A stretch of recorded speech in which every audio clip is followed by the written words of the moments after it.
Hello, the Overall Guy 40 here again. Today, ceiling fan repair. The mount broke clean off of the metal bracket. So before we get into that, a little bit of wiring stuff here. We've got a white, a red, and a black. White is common. The bare wire is your ground wire. The red wire is on its own switch down there, right there. And the black wire is on the other one that's on right there. You need to go ahead and confirm that your power is off or on. And as you can see there, it is on, just as the switch indicates down below. Now I turn it off, I check it again, make sure it went off, I turn it on, and then I check it again, and then I turn it back off again. So it's like a double confirmation to make sure that I do indeed have the right wire. Another way that you can check for power is these little testers that have, you can see here that there's no light on, and as I get close to the power, the light comes on and it lights up, but it doesn't on the negative, the common, only where there is power. Now if I go down and turn it off, this light will not light up. So make sure your power's off. It'd be the safest way for you to do this so that you don't get electrocuted. It is not a fun thing. Been there, done that a few times. So I don't recommend it for anybody.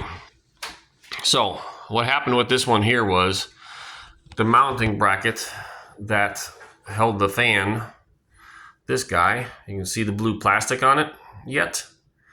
Yeah, well, that's part of the box. So what happened was the plastic, that broke because this part broke, which is the bottom of this. You can see where the plastic is broken out right there, where those two center holes are. That broke, and then the plastic in here, where you can see it broke off right there, and right there, that was what was holding it for a while after the center ones broke out. And then that gave way, and then the fan was hanging by the wires. And so what we got to do is, here's the way it looks when it was brand new. The only difference here is I'm showing you my change that I'm going to do to it. So you can see that little screw way down in there. That's the way it was when it was new, holding by just the plastic underneath the head of that screw through that bracket on the back. So that bracket goes over the top of the bar like so, and then you run the screws up through it through the box. So to improve this situation, I'm going to use some washers and try and connect this, get the screw to hold by that plastic tower that's there instead of just the plastic at the bottom of it. So I'll have more support than was originally put together on there. Now to get this little bracket to stay on top of that bar, what I'm going to do is I'm going to tape it.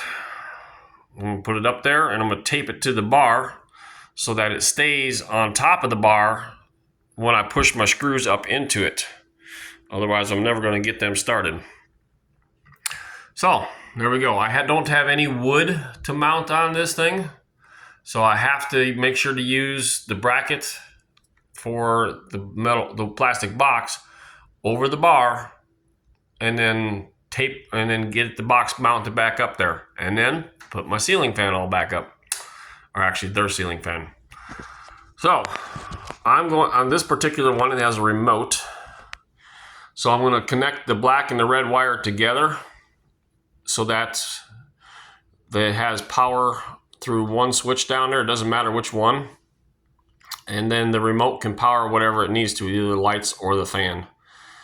If this was a traditional non-remote fan with light and fan, I would put the light wire, power wire on the red wire, and I would put the fan wire, power wire on the black wire. And that way they can control the fan and the light separately because they have 2 switches. If the house only has 1 switch, it doesn't, you ain't gonna be able to separate this. But when they wired this house, they put in a 3-wire system. Good job, guys. Anyways, so there we go. I'm gonna put this together and get them going, and hopefully they'll have a fan and a light and be happy. Y'all have a blessed day.